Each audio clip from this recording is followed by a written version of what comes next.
नमस्कार सांग मैंने आज आम रेसिपी हूँ कंकड़ा झोल। कंकड़ा झोल बनैबा प्रथम कंकड़ा को उषुम पानी में रखी एमती सफा करवा। कंकड़ा झोल प्रथम आलू को भजा करवा। एमती कंकड़ा झोल मसला पेस्ट बनैबा। दुईटा पियाज मीडियम साइज दुईटा कंचा लंका गोटे टमाटो 2 चमच जीरा पकई गोटे पेस्ट बनैबा।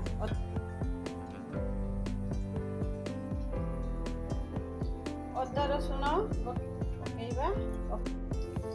आलू आमर रेडी हो गलानी। बर्तमान आलू काढ़ी नबा।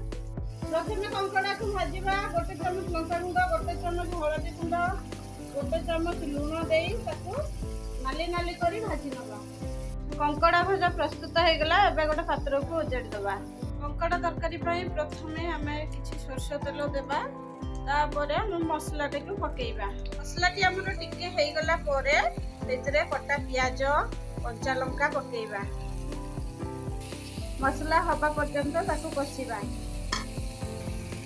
मसला आमर हो गलानी। बर्तमान आम पकईबा गोटे चामच लंका गुंड गोटे चामच हलदी गुंड गोटे चामच लुण गोटे चमच गोलमरीच गुंड पकईबा। आधा चमच गरम मसला गुंड पकईबा। पूर्वर भाजी रखि कंकड़ा एवं आलू को पकई कषिबा। मसला सांगरे कंकड़ा आलू को कषिबा। कंकड़ाटी वर्तमान कषि हो गलानी। आम एथर ताको पानी दबा।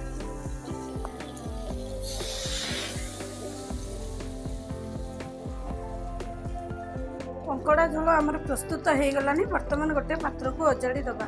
वर्तमान प्रस्तुत हो गला आमर कंकड़ा आलू झोल। सांग मैंने वीडियो भल लगी लाइक शेयर कमेंट निश्चिंत करेंगे और चैनल को सब्सक्राइब करेंगे।